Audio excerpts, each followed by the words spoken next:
Val. Who are you? I am a human being. Human being. Describe what it means to be a human being from your lens. Just a person who has been blessed to be in this moment in time and walking through life, navigating and exploring and evolving and learning and operating in her assignment. What's your assignment? To teach and inspire. Love it. So just a little backstory for those who are listening to today's podcast. I came across one of Val's videos online and I thought, wow, this is so cool because this podcast is Peace Equations. And I also have my self-awareness journey where I'm taking content from creators and just exploring those thoughts. And I love the concept that you had in this initial video. So I'm going to share this video with you all. And I'm also going to reshare it with you. I know that you are the content creator, but I'm going to reshare it with you because I have a question for you from your video. Okay. Sounds good. So let me go ahead and share my screen for those who are watching on YouTube and for those who are listening to the podcast. Just have your listening ears opened so that you can hear the content I'm about to share. All right. Value. Now remember, values. Brian Tracy said, if your goal is to become wealthy, you have to know how wealth is created. The answer, add value. Now remember, value is considered something to be beneficial. Wealth is an abundance of value. Sometimes when we say, I am wealthy as an affirmation, we have a lot of resistance to that affirmation. But if you rewrite it a few times using the definition, you may come into something that has low resistance. Something like, I'm an abundance of value. Now, if you want to add the realization that you know you are valuable, here's 3 questions to ask yourself daily. How did you choose you today? How did you prioritize receiving your manifested desires today? What was the intentional or unintentional moment you fell in love again with yourself today? And bonus question, in what ways did you think, speak, act toward yourself in such a way of knowing your value? You see, when you know that you are valuable, it's a lot easier to recognize that you're adding value to others. And of course, as Brian Tracy said, how do you gain wealth? Add value. How do you add value? Know that you are valuable. All right. So Val, this is my question for you from your content. How do you know that you are valuable and how are you adding value to the world? Well, one way that you know that you're valuable because you recognize that it is a decision that you make. It's not an external source assigning a value to you. It is you recognizing that in your human totality, in your breathing, existing, and having your being, there's value added. Period. Like, sometimes situations and circumstances make us forget our value or even make us think we aren't valuable because we based what value is on a transaction as opposed to recognizing the fact that I can move and breathe and have my being indicates that I'm of some value. And it's just a decision. You really have to get up in the morning, look at yourself and recognize that you are value. I add value to the world. And I forgot the other question you asked. Well, I was more leaning towards you in particular, because I know that you always speak to your audience as you coach, but to Val, like, what is it about you that you offer to the world in as much detail as possible that you have aligned as value to yourself as your everyday practice? Oh, sure. One of the big things is the experiences that I've had in my life. I kind of look at it this way. I saw this in a book and I thought it was interesting. We're all just 3rd graders helping kindergartners find the bathroom. and if you can go back to that time period of first time in school and not knowing, the main things, your parents aren't there and you just need to use the restroom, and this 3rd grader who's old hat, who's been there can say, oh, the bathrooms are right here. And so I kind of look at it that way because I'm 50 and I've had so many lived experiences and I've processed through so many pains and disappointments and things. The value that I believe that I add is the experience and the process of, for lack of a better term, finding the bathroom and leading people to a place of introspection that allows them to process through the pains of everyday life to find some sort of peace and ultimately the promises for their life. Love it. So as you have come through this journey of life and you've come through your 50 years, I'm really interested in how that spiritual journey has been for you. As I looked at some of your content, a lot of it's about manifestation and the way that we think. And on this podcast, I'm really, really digging into how people think about God and their relationship with God and their relationship with the world and where it started from and how it transitioned. So as a child, maybe that third grader, what was faith like to you? How did you grow up? What was your faith like and how has it changed since then? Sure. I grew up going to church. It's so funny. I always think about this sometimes. My parents, they're gone now, but they both love God. They also enjoyed some things that maybe weren't godly, but they still had a foundation of knowing who God is and what they felt about God. And they taught us that. And so we grew up in church. I smile about this because they wouldn't go with us, but they would make sure we're ready and send us off to church and give us a little money, give us a little change for tithe and offering. As adults, they made the decision that, church maybe wasn't what they wanted, although they were prayerful and what have you. But they also, I remember my mother saying she wanted us to have the foundation of the Bible stories and the experience of worship as a child. So as we became adults, we can make the decision of whether we want to continue, but at least we needed that foundation and understanding. So I grew up in the church, and of course, as an adult, I continued throughout church. I believe in God. I believe in Jesus. I believe in the resurrection. You may hear me say things in my videos: universe, infinite intelligence, highest self, but I know the omnipotent, omniscient, omnipresent source, which is God. And so, that's my relationship. And I think a relationship with God is, I don't want to say private, but I think the parameters of the relationship is private, which is why I don't get into, sometimes in my videos, people will say, well, why are you saying universe? Why don't you just say God? Or, you're doing this. And I don't get it. I don't engage in those things because I do think that relationship is a private, personal relationship. And I feel like God has given me the okay to say the things that I say. So that's interesting. So with the private personal relationship, do you believe in the concept of sharing the good news or the gospel or testimonies as it relates to, some people's alignment with faith? And I know it's different for everyone. So I know some people have labels as Christians or they have labeled themselves as, I really don't know all of the names, but not sure if you align with a label. But from what I'm hearing from you, it sounds like it's very close to the Christian faith, but correct me if I'm wrong. Yes. Doctrine there is, sharing the good news. So even though the relationship with God is tailored between you and God, I guess the testimonies that come from that or whatever it is that we're supposed to build the kingdom and sharing the gospel, is that what you see yourself doing in your work? Or do you align with like other Christian doctrines where it's just like, hey, Jesus is Lord, accept him as your Lord and Savior, come into church? Or do you even go to church? I know I asked like a million questions, but... No, that's okay. That's okay. Well, as far as spreading the good news, absolutely. But I think for me, when I say personal and private, how we do it, the vehicle with which we spread the good news is a personal and private discussion. Like someone else may stand on the corner right by the mall and feel like they're led to hold a sign that says, Romans 8:28. Whereas I, might, I say Romans 8:28 because that's one of my favorite scriptures. And so I might wake up in the morning and ask myself, how do I process through what I know about, all things work for the good? How can I share that message? And I may never even use the scripture. I may never even say the scripture, but I'm still spreading that word. So, and that's what I say when I mean it's a personal, private thing. I'm not a regular church attender.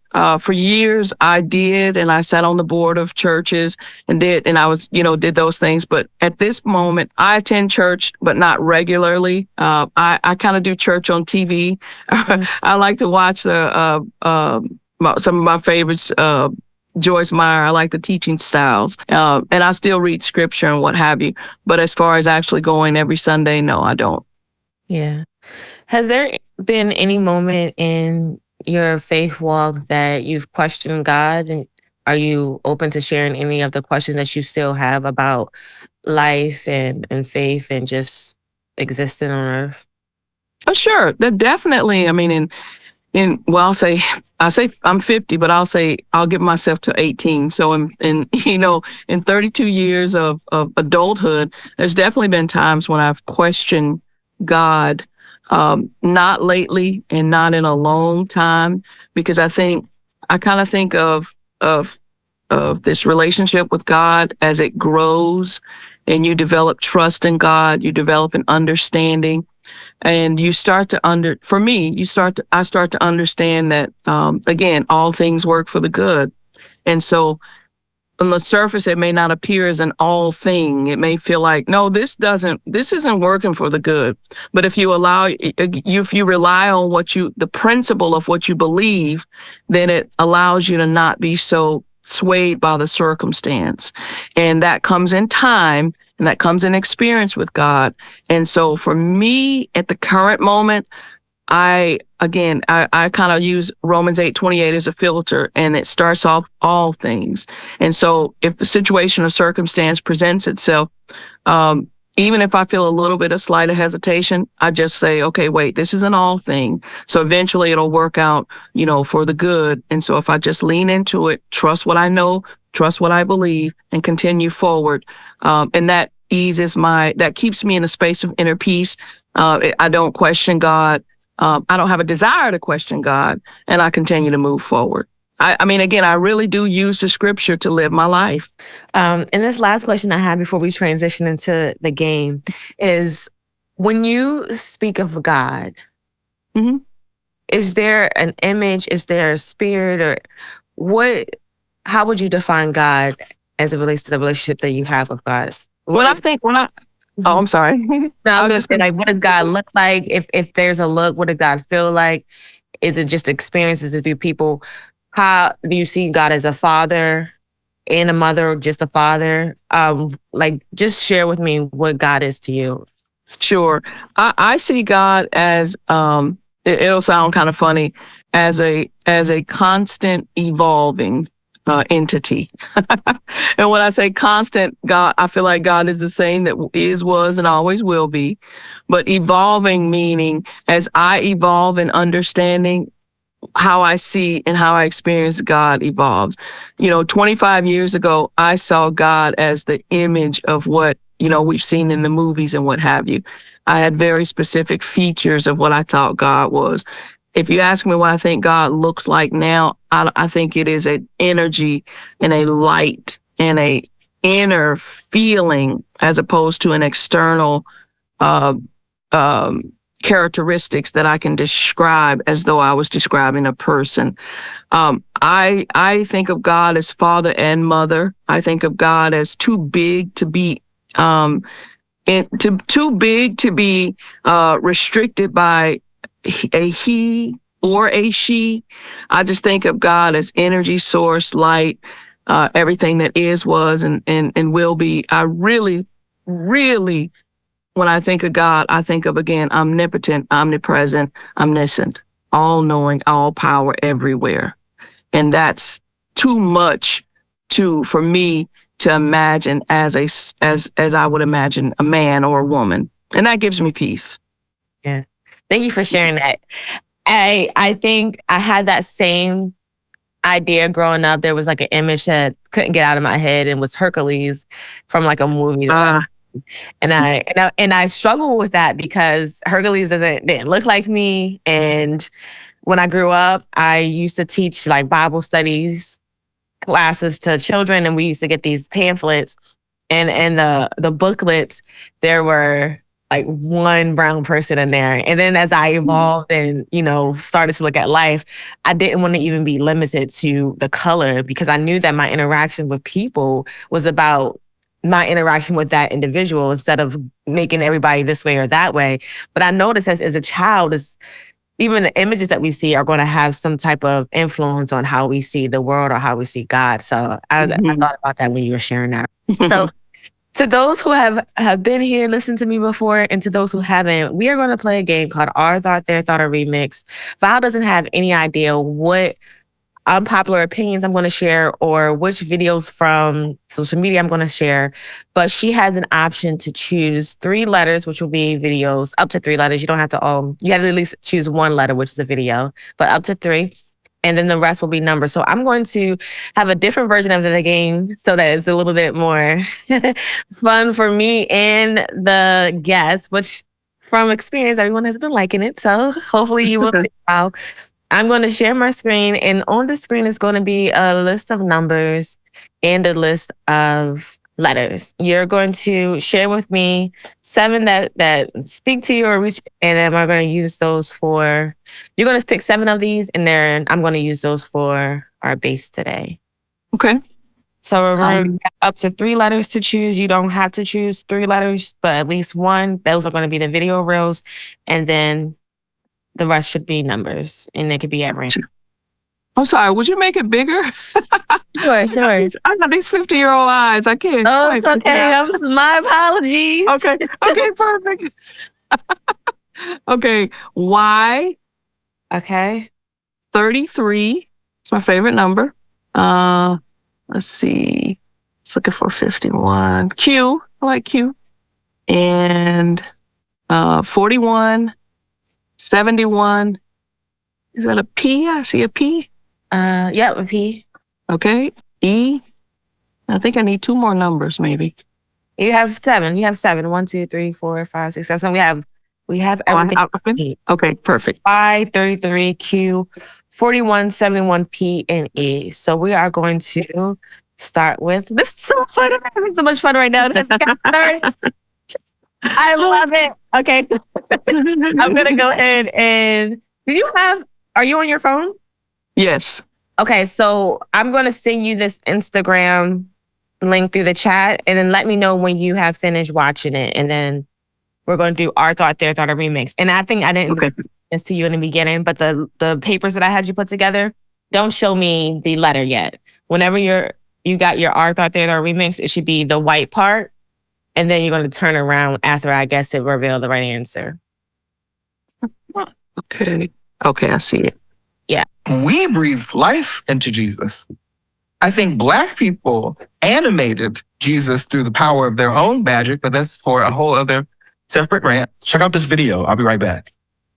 What's the thought that you once accidentally thunk and now you can't stop thinking it? Some months ago, I read a quote from a professor who theorized that Black people imbued power into the name of Jesus. And it really stuck with me. Like so much of the way that Black folks practice the Christian faith is infused with African religious and spiritual tradition, even in ways that most can't see and some refuse to see. And we have channeled all of that spiritual energy into this name for hundreds of years, trying to will ourselves out of an unimaginable suffering. And this happens so much so that it would be no surprise to me if this name in the mouth of Black folks actually didn't have healing properties and wonder-working power. So often in our comparisons of Black churches and white churches, what is being left out of the conversation is suffering and divine love. So while many Black folks and white folks are calling on the same name, I don't think they're remotely tapping into the same energy. This is so real, and I really appreciate Ryan's video. Please go back and watch the full thing. I really think spiritual displacement is one of the biggest consequences of colonialism. It's one of the biggest things that we suffered. The inability to connect with our traditions, the demonization of the traditions that sustained us, spiritualities and traditions that I know for a fact could aid in our liberation. I find myself on Here's how I used to play this Val. I used to have it where we would have the reel played, and then together we would agree, what do we think the primary message is from the creator, the author of the video. For this, I got a little bit creative, and I just chose one thought out of the video. So I'm going to put that in the chat for you, and that's the thought that you're going to Our Thought, Their Thought, a remix to. I feel like I just probably made it more complicated. Needed to be. All right. So read this that comes through the chat out loud. Okay. Black people animated Jesus through the power of their own magic. All right. So now Our Thought, Their Thought, a remix. You are going to have your paper ready for whether it's going to be Our Thought, Their Thought, a remix. You're going to put it up when you're ready, but don't reveal it to me. And I'm going to guess which one you chose. Okay. And for those who are listening, Our Thought means she completely agrees with the thought that we just put on. Black people animated Jesus through the power of their own magic. Or Their Thought, she completely disagrees or remix. She would change some of this thought, or she has a question about the thought and she can't Our Thought or Their Thought to it. Okay, I'm ready. All right. So just place it up so we know, and then you're going to go like this one after I say it. But don't show me yet. All right, so hold on, let me. My writing is a little bit small. So I think after this, I'm going to change it a little bit. So it'll just be, I'll change it after this, but we'll Okay. see. Okay. So I'm going to let you put remix. Okay. All right, now you show me what you actually chose. I initially said remix, but I changed it. So I was grappling between the two because I tend to find good and bad in anything. But on this, but on this one, I said, if I gave a percentage, I may say this is 51-49. So I have to go with the higher percentage. Oh, I like that. Oh, that's a good way. Oh, I'm so glad you said that. Because that's the type of guests that I have on the show are really going to remix a lot of things because they're thinking on a different level. But that which one would you put the higher weight to? Yeah, because I felt like if I just remix again, that's how I tend to think. Then it may not be as enjoyable if I'm just staying in the safe lane. Sometimes you got to take a little step. So if I had to do so, that one gets 51% on disagree. Okay, great. Now, here's the other part of the game is we cannot, once we get to the seventh one, either you're going to choose the thought that she can elaborate on or I'll choose, depending on who gets the most points. Okay. But you'll have the option if you win, you'll say whether or not you want me to show the thought that you want to expand on, or you can choose yourself. So just remember the ones that we went through so that in case you want to elaborate on one of them. Okay. So I'm going to go to 33. So what do I have for 33? All right. So here is the thought. I want to put it in the chat. Go ahead and read it out loud for everyone. Okay. For 33, the pursuit of happiness is overrated. Embracing suffering is a key to a meaningful life. Our thought, their thought, or remix, which has the highest percentage? Embracing suffering. Let me think on that. Embracing suffering is the key to life. Embracing suffering. All right. Okay, I'm ready. All right. Since you were talking to yourself and you said, let me think on that. I'm going to put that you put our thought. Okay. So I'll show it. Yeah. So I changed it so I'll just see both of them. Remix. I had to remix. I was going to go for remix first because, and you know why? Because it has the two different thoughts in here. So I knew that one you probably lean towards the other. Okay. Yeah. Absolutely incorrect for me. That is another. Yeah, I had to remix that one. All right. So now we have Q. Q was the next one. All right. So this is a picture. This is coming from Instagram, but it's not a video. It's just a post. Okay. All right. So just read that quote there with the black background. Capitalism will never eliminate homelessness because the threat of homelessness motivates wage labor. Okay. Capitalism will never eliminate homelessness. Capitalism will. I have to read stuff 3 or 4 times and let it sink in. So let it sink in. It's totally fine. Capitalism will never eliminate homelessness because the threat of homelessness motivates wage labor. Okay. All right. This one I had a strong opinion on. So. Oh, did you? Okay. Yeah. Oh, what number? Give me hint. This was Q, right? Yes, Q. Okay. All right. All right. So I'm going to put that you put their thought. I put our thought. You did our thought. Okay, that's interesting. That's funny. All right. So next one is number 41. Okay. I'm going to put this in the chat and go ahead and read it out for us. Okay. Morality is completely subjective. There are no universal moral truths. Thought, their thought, or remix. All right. Had a strong reaction to this one too. Did you? Yep. Okay. 100%, huh? Yep. Maybe I'll say 97. 97. Okay. but not enough to where I have. Well, I'll wait. All right. Let me know when you. Well, I guess you have it already. You just. Yep, I have it. All right. So strong opinion, huh? Yes. Remix. Wait. No, strong opinion. Strong opinion. Their thought. Their thought. I'm gonna put their thought. Their thought for sure. I finally got a point. You got one. Got a point on the board. Yay. Okay. That was reality. Me. I got it right. All right. So now we're on 71. Okay. All right. So here's the one in the chat. Astrology is fake. Our thought, their thought, or a remix. Oh, their thought. Okay. That one. All right. I got a strong opinion on that one too. Oh, strong. Another strong opinion. Yeah.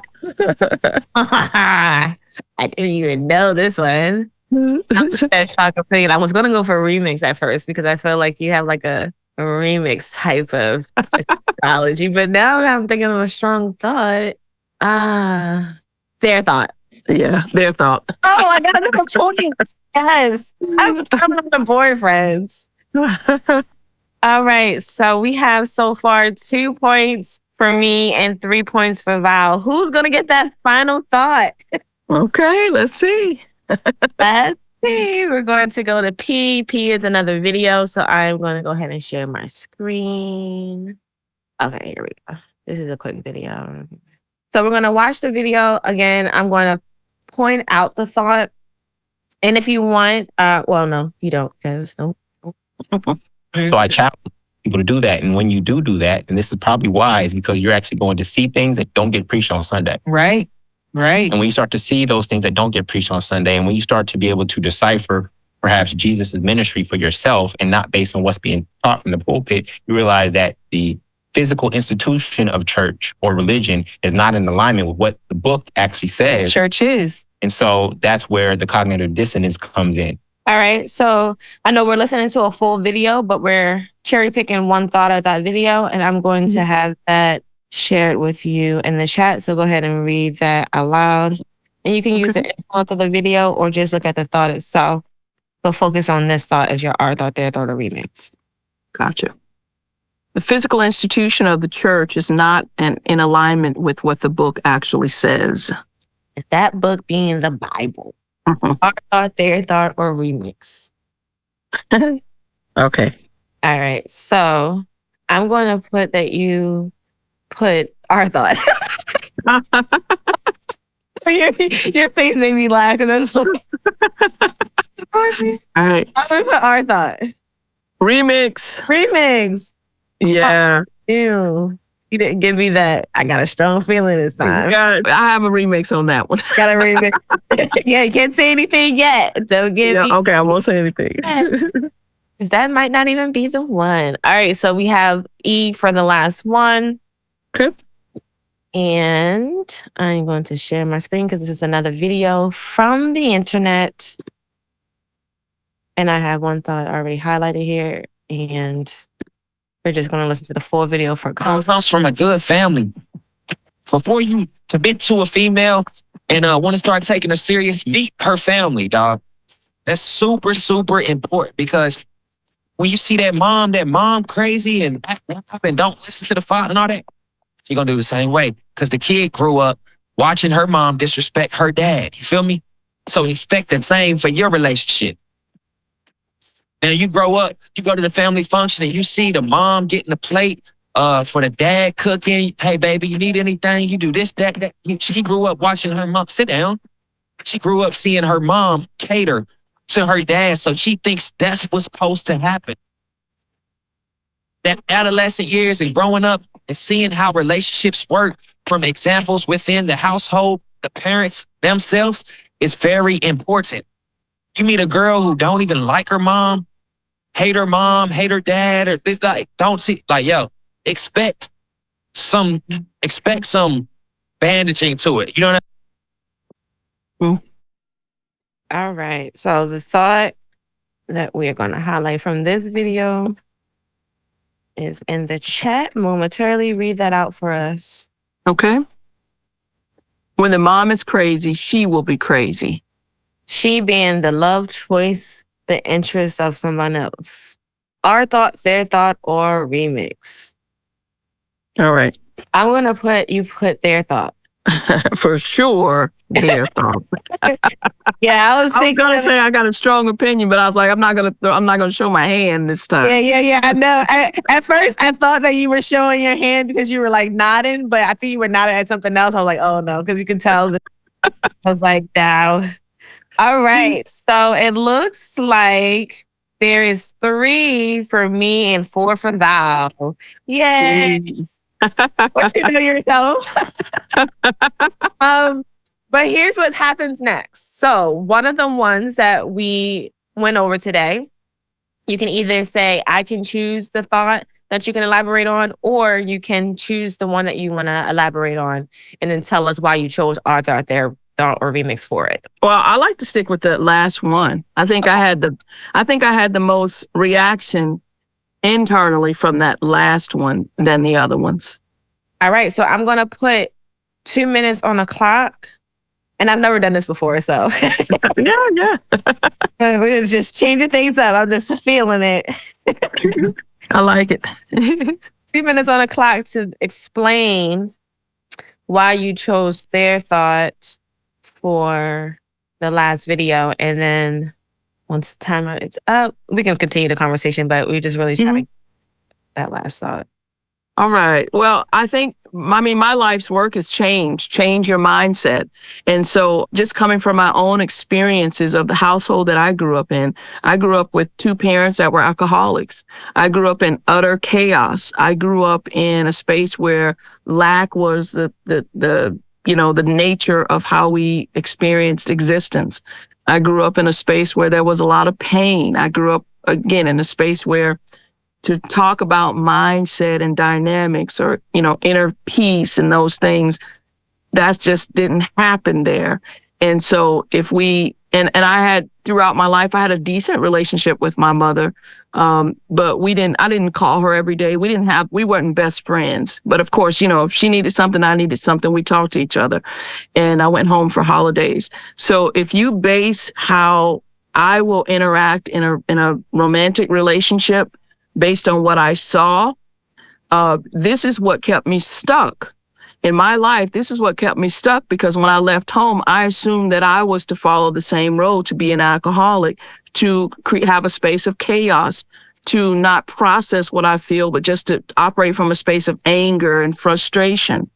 And so I know I am living proof that how you started doesn't mean that's how you're going to end up.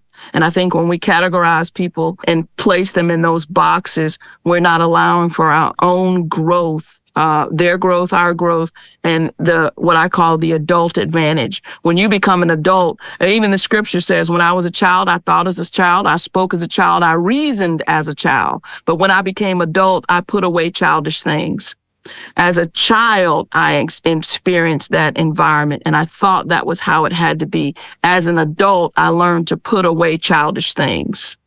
And if I can do it, I cannot help but believe that others can do it and do it. Absolutely. Well, thank you so much for, you fit right into that. I think even at the mark, you was like, you had your point. And I appreciate what you did here. And I'm going to share with the audience what I noticed in your response is the source of your thought was brought into it, right? You had this relationship with your parents, and this is why you think this way. And I think that's what happens when we're listening to different thoughts and we have our responses to different opinions, is there's a source of why we think this way. And going back to, why I invited you on the podcast and the things that I talk about here is understanding the source of why we think the way that we do is so helpful. And sometimes that's identifying that source as, well, it's because my parents did it. And then going and elaborating, well, why is it because that your parents did that you think this way? Did you just blindly assume that this was the right thing? Or was there something that happened that impacted you and you were like, I know this is the truth? So with all that being said, your source of thinking, if you could sum it up, why you believe in God, where did that come from? What is the source of why you believe in God? And hear me when I have this question, not too much of that it was an upbringing, but was there a particular moment in your life that allowed you to believe in God? Became your source? Yeah, I can say there was a particular moment. Well, there are a few things in my adulthood where I think God showed himself to me in the sense of, I call it a God wink. But if I just go back to childhood for just a moment, as I said before, my parents, they argued a lot. And there was something innately in me that strived for a space of peace. And so I remember as a kid, whenever they would, go through their argument, I would find a space of solace, whether it be outside or somewhere in quiet. And I didn't know at the time that I was meditating, but I would meditate. I would close my eyes, I would breathe, and I would, say things like, if there's something outside of this moment, can we connect together? 6, 7 years old saying this. Can you be my peace? Whereas my environment doesn't have it. And so I did that as a child. And so I know that was a more so than even than the church. I didn't necessarily know what I was doing. I knew what I thought God was, but I knew in those moments I was connecting with something, bigger than me. And then as adulthood, like I said, I've had plenty of God experiences where, I won't go. These are long stories. I won't go into detail, but there's 3 separate times where my life truly could have ended, except that I had this nudge to do something that I normally wouldn't do. One time I was at work and at lunchtime, I usually go to the same spot. I'd park at this McDonald's and I might get something, but I'd usually just sit in that spot and read or do what have you. But I had this nudge to not go that day. And I was just like, I'm going, I didn't think anything about it, even though I had previously had these same nudges, but I kind of ignored it. But without me even realizing it, instead of turning right, which is the normal place, I turned left. I found myself at a gas station cleaning my car out. This is when I worked in the corporate world. I had on my nice suit and, it's 1:00 in the afternoon. It's hot and I'm cleaning my car out. And it's almost like I didn't even realize I was doing it in the moment. And then I did that for 30 minutes. And then I'm like, it's like I was out of myself. And then I got back to myself, drove down to the McDonald's, and the police were there and they were roping it off. And it turns out that in that same spot that I always park at, right beside it, a person, unfortunately, a manager there, was taking the deposit, the midday deposit, and I guess somebody had cased it. And so a person jumped out, and the manager and a worker, and a guy worker, a lady manager was walking to her car, and she was accompanied by a male employee. In that spot that I always park at, that's where the person who committed this crime, a robbery, jumped out of the car, killed the worker, took the money, and the manager ran. And it literally, that had been my spot 5 days a week, even to the point where unfortunately, the person that was deceased, I knew him. And we had funny names we called each other. And it's just those kind of things. Now, like I said, I have several situations where I had this nudge to not do something. And then later on, I saw the effects of it. And so that didn't come from me. I don't clean my car out in the middle of the day. That's not a thought that I would have, especially in my business attire. And so I had several situations like that actually throughout my adulthood and childhood where my life was saved. And I can't help but believe that that's not coming from me. I am a story collector. I love to hear people's stories. And I thank you for sharing this one. And it actually makes me think about something that just recently happened when I was taking my children to school, and we always find ourselves like we're trying to get out at a particular time. And I think that timing is also one of those things that I align with being protected, because we were driving in the car and right. I mean, we had the green light. It was my turn to make a right, and I was about to. And it's just like I looked up and 2 cars that were in the wrong, like, crashed right in front of us. Now I've seen crashes, like, you drive by and you see that it already happened, but to see it right there, and all my children are in the car and they're looking like, what just happened? And I also was able to see like the different parts of me through the children, because some of them like took the humor route, like, well, at least we have an excuse for being late. I hear somebody in the back. Then I had the dramatic route, was like, oh my goodness, what does this mean? So just thinking like, the way that it happened, and just seeing like every single moment of that, and knowing that it was my turn to make a right. but it was just 1 second, you know, Second. that parking spot, you know, and we think that we have control of our lives and we know everything that's going to happen, but we really don't. And just being protected. And even some people get into these experiences and they're brought to some realization because of it, right?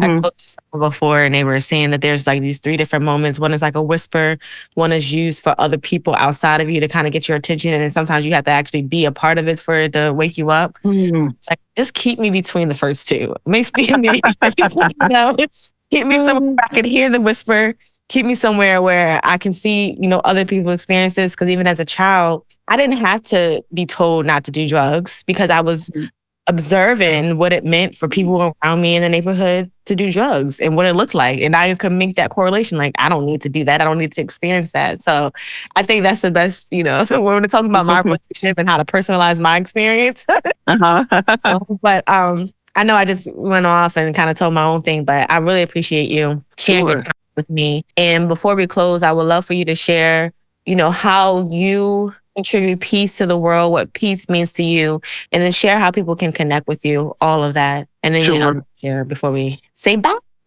Well, peace is one of my dominant core values. I think we have maybe, 3 to 5. We have core values, but we have these dominant ones that drive, I believe, that drive our behavior. And so peace has always been a dominant core value, again, given stories of childhood. Inner peace that then flows to the external. And so because inner peace is my dominant core value, that's how I operate. I look for, like we're talking about the remix, I look for ways to view other people's perspectives, not from a judgmental eye and those kind of things. So I live and operate from the space of peace. And I feel like if there's a quote that I love, it's not a quote, but anyway, it's a saying. If there's no enemy within, the enemy outside can do no harm. And so I really try to position my life and try to teach others to be your best friend within. So then when external situations and circumstances present, they can't disrupt. They can present, but they won't necessarily disrupt. And then how can you find me? Coach Val J is my handle. That's on TikTok. That's on Instagram. And those are the 2 main places I hang out. And so from there, you can see, of course, videos. You can book a one-on-one coaching session, subscribe, and all those kind of things. So I use primarily social media as my go-to platform for connecting with others. So I'm interested in your journey on TikTok, and I try to go back to like your first video, and I was like scrolling for a little bit. I was like, I don't think I'm gonna make it. What was it like for the transition between your first video and the video that made it so that you so many people? What was that experience like? What was the video? Tell me a little bit about that. I think for those, here's my audience. I want to connect with creators who have something to give to the world. I want to hear their thoughts. And so for those creators who are just starting and haven't really made their imprint, I would love for you to kind of share, like, what was that journey like between, this is my first video and hey, people are following me. Sure. My first few videos, I didn't know what I wanted to talk about. I didn't know how I wanted to present myself. I didn't even want to be on camera, honestly. I'm a behind the scenes person. That's really my style. And so, but I knew that, TikTok and social media was, I have this saying, exhaust the free. And I knew that they were the platforms to interact with people that doesn't cost anything. And they're hot. And so I said, okay, well, how can I do this? And initially it was just stuff like, I like quotes. I think the first few videos, you might just see my feet walking and then there's a quote, and just stuff like that. I wasn't sure. The first video and then the second video might be 2 months later. And so as I hadn't made a decision to be a content creator. I'll tell you, that's key. If you are wanting to get onto social media, you want to make a decision to be a content creator. Because when you make that decision, it starts to align different parameters. But at first, I didn't make a decision. I was just I was tinkering around and hoping as opposed to having a strategy. And then something happened, maybe a month or so, maybe about 3 months. I maybe had 5 or 6 videos. And then I'm a news junkie. And so on MSNBC, Simone Sanders, she started her show. And I was watching it on a Saturday morning and she got emotional. It was her first show, so you can imagine being emotional. And she said something to the effect of, she remembers when she was a little girl holding the mirror and pretending that she was a news person talking and saying, welcome to breaking news and these kind of things. And so she had a moment, a beautiful moment of emotional vulnerability. And she was sharing that I'm that little girl now. I'm her. I'm living that vision, that dream. And so I had recorded that little snippet and I put it on there and I kind of put some words or quotes or what have you. And at that time, it went what I would call viral. I mean, it got like 50,000 views. And previously my views were like, 100, 200. And so I was like, oh my gosh, my phone just kept going off. And then I was like, oh, okay, so there's something to this, And so that tiny moment of success made me, again, start asking myself. I coached myself and I said, okay, so is this something you want to do? Is it going to be are you going to approach it from the space of career or job, if you will, or is it just hobby stuff? So still a few months went by, we get kind of hard headed. But, and then you have the letdown, you have success, and then you feel like, how can I duplicate this? What can I do? And I recognized I didn't necessarily want my success to be tied to somebody else's story. I thought that I had some value that I could provide. Again, my mission statement that I've had for the last 15 years involves teaching and inspiring. And while that video clip was a moment to teach you to dream big, I thought I had a voice that I could articulate that. So when I decided to be a content creator, I asked myself, okay, you need to be consistent. In what ways can you be consistent? If you watch any of my videos, I believe the quality of your life is determined by the quality of the questions that you ask yourself. So I started asking myself quality questions. Okay, you're a content creator. What's that mean?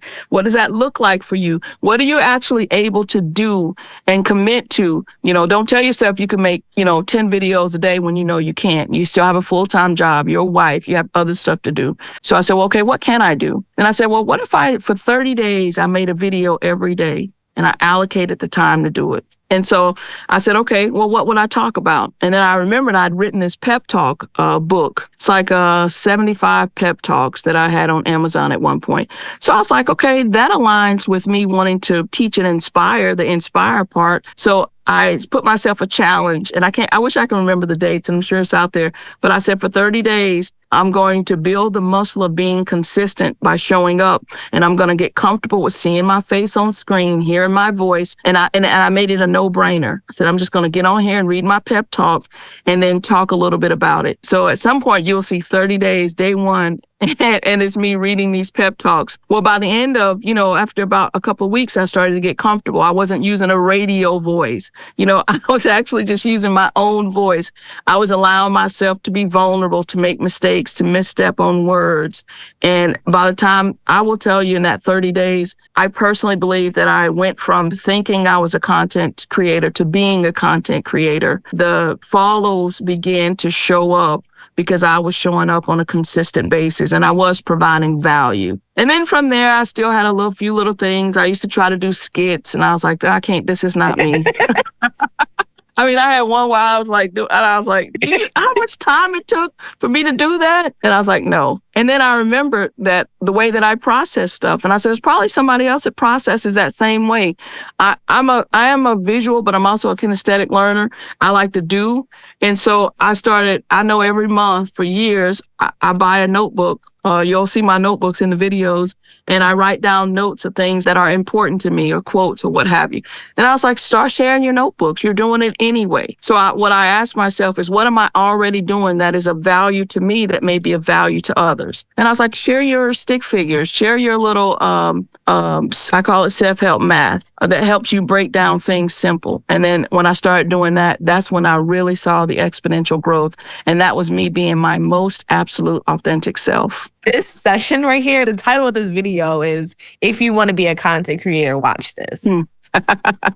That little blurb, because, and I have seen that on one of the videos where you're mentioning decision making and making a decision. And everything that you go through on your pages, you write, that's the framework that I align with, right? I like to see the drawings, and I titled this piece equations because I see life as this equation, but I'm focused on the piece part of it. Like, how do I continue to have that equation?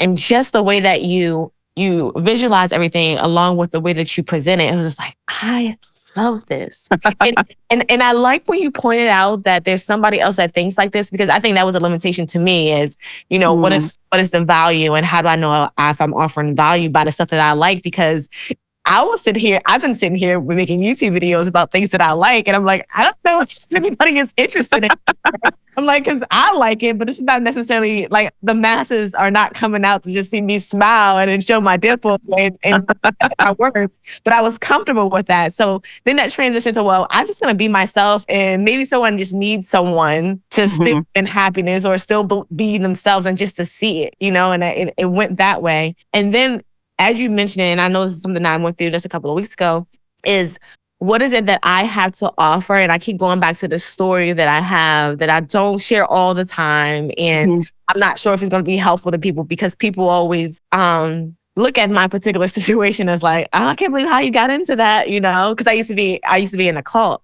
Right. And so when I tell that story, it's, you get different lenses. But I remember someone reaching out to me one day and I was like, how in the world did this happen? And they reached out and they said, I know this young lady, she just got a call. I don't know how to talk to her. And you're the person I thought about.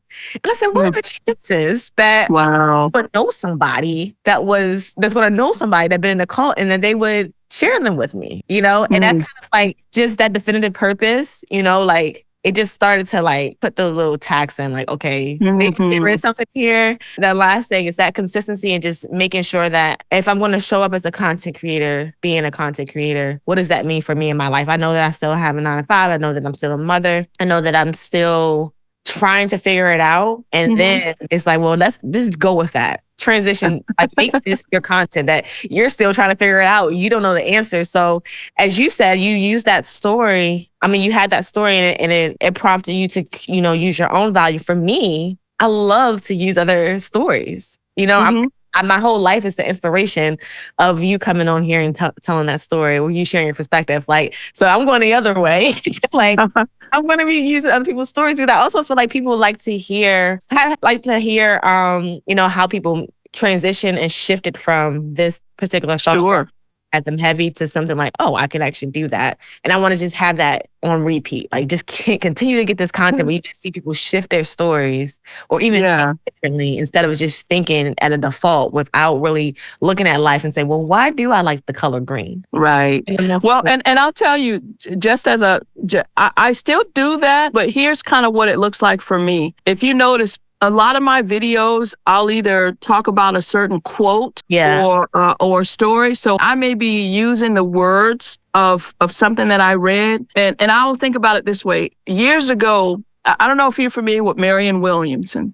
And Marianne Williamson is a spiritual teacher. If you think like Deepak Chopra or that, she's like that. She happens to be running for president, but that's a whole different thing. Oh, really? But anyway, she's a spiritual teacher. She's been on Oprah and all these things. And I don't know if you've ever heard the book, A Course in Miracles. Okay. Well, A Course in Miracles is also the spiritual guide from many, many years ago, and it's very popular. And she didn't write that book, and she'll tell you the entirety of her coaching process, her speaking engagements, she always quotes A Course in Miracles. It's like she took that book and she studied it. And people that know Marianne Williamson and they know A Course in Miracles, she has become it so much that it's almost they're together. If you think about one, your mind instantly almost thinks about the other. And so she didn't write it, right? The lessons that she's learned in that and how she's processed her life through the lens of what she learned in that book is what she spends a lot of time in. So if you watch any of her videos or anything she's talking about, she'll say, A Course in Miracles teaches us this. And she'll go into it. And I was watching Les Brown this one day. And of course, Les Brown's, of course, an amazing motivational speaker and teacher and coach. And he mentioned that. He said, Marianne Williamson has built her career, her lucrative, amazing career where she has the financial, amazing lifestyle. But not only that, but she teaches millions. She helps people change their lives. But her whole career is built on something she didn't create. It's built on a book. But she took that book, read it, processed through, and then through that lens, she combined the knowledge of the book, her own personal experiences, and that became a teaching mechanism. And that's kind of how I process things. All throughout self-help, it's always layered into ask yourself quality questions.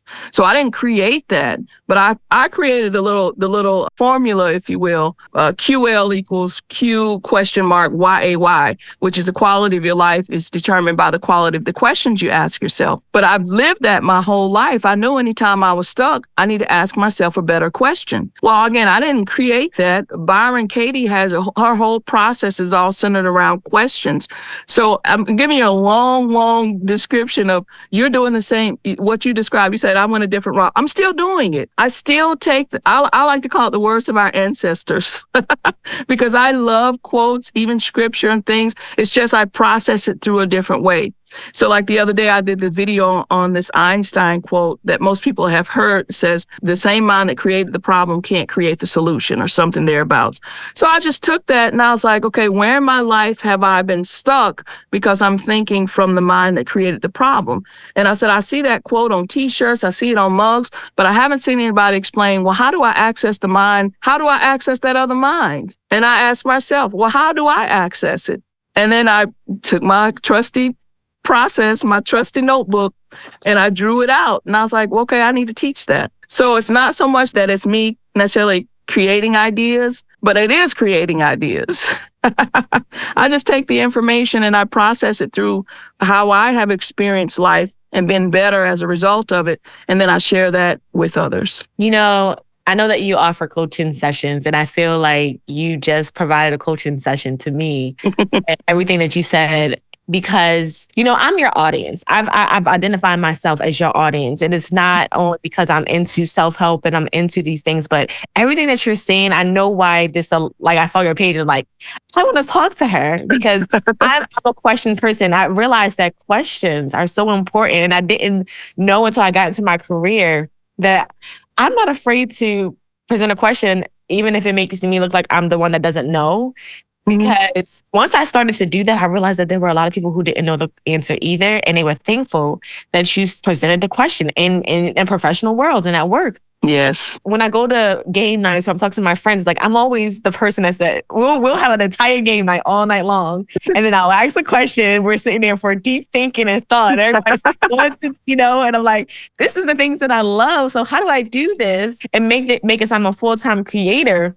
And it's really that confidence and that consistency, you know, that needs to come through. But those questions, you know, it's your book. Mine is like the journaling and having people connect. And I'm so thankful for you really sharing everything that you did right now, because that, especially the book thing, I'm gonna tell you why. Because I remember I had this moment in, you know, my relationship with God changing. And I also came across this book. It was at the right time that I got this book.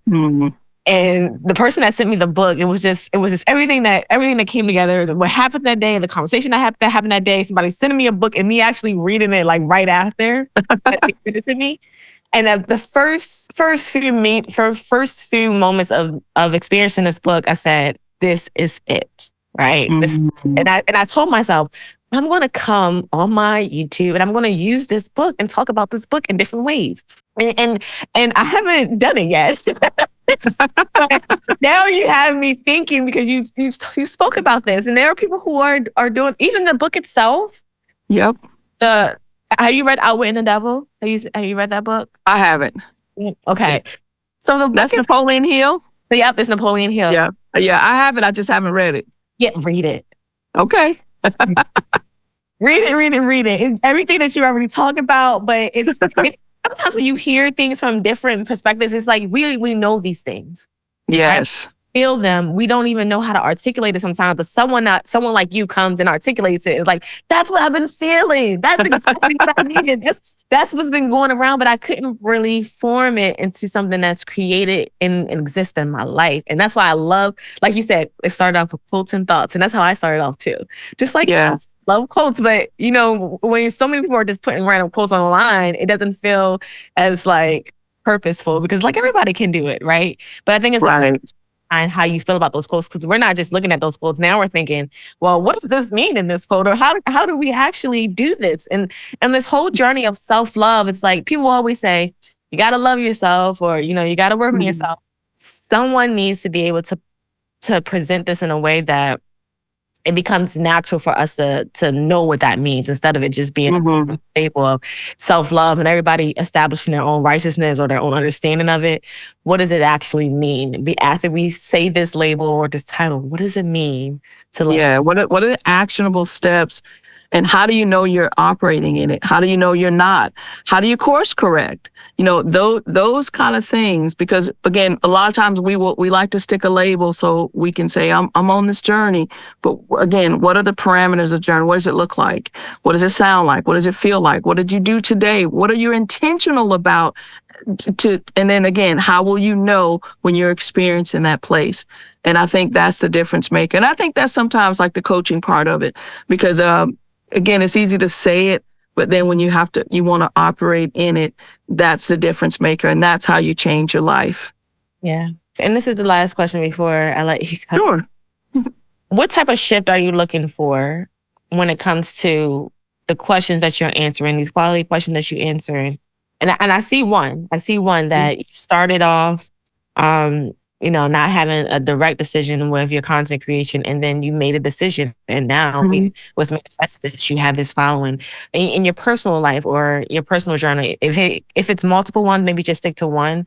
But what have you identified as the thing or the concept that you wanted to master, and have you got to the point that you have found your answer and solution, and what does that look like in materialize in this actual physical world?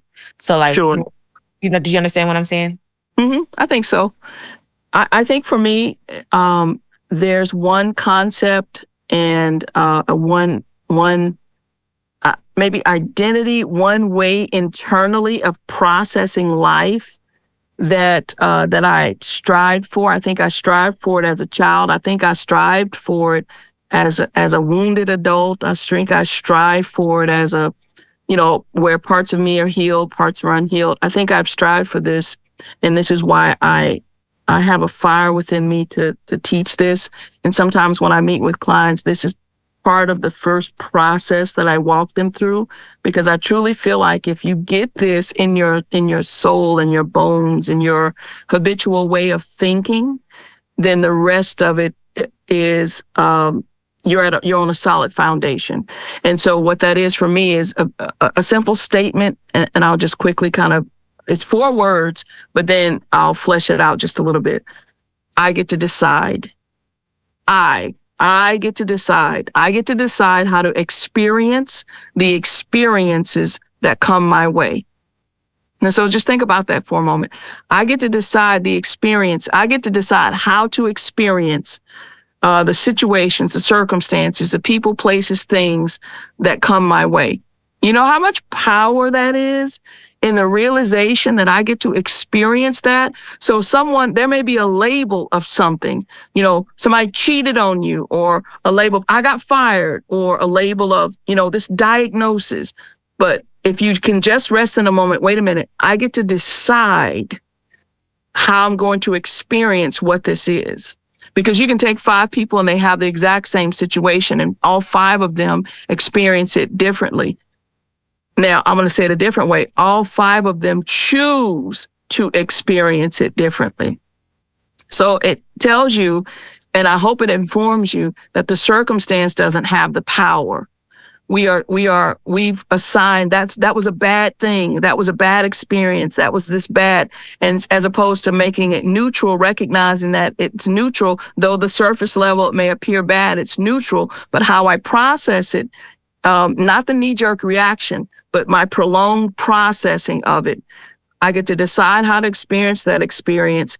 And if I just pause long enough to feel the pain, this isn't gaslighting. We're not going to just say, oh, everything's okay. No, you can experience the pain, but that doesn't mean you have to experience it through the lens of how you live your life. So again, I'll use an example. If somebody gets cheated on, yes, it's painful. You got betrayed.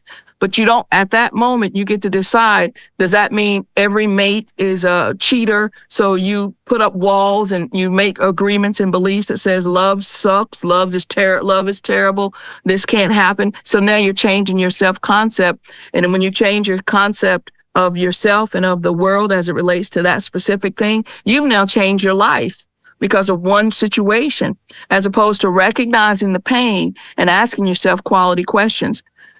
In what ways can I isolate this situation as it should be to that person, not love as a whole?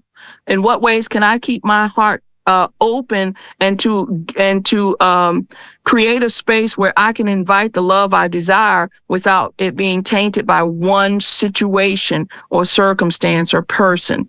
Again, you got to have those quality, but it starts with I get to decide how to experience. That is a privilege of adulthood. I call it the adult advantage. When we were kids, it was yes, sir, no, ma'am, yes, ma'am. Whatever was given to us, we didn't have the mind. We didn't have a mind that was developed to really kind of go in detail and ask. And then the parental structure system told us whatever they say goes.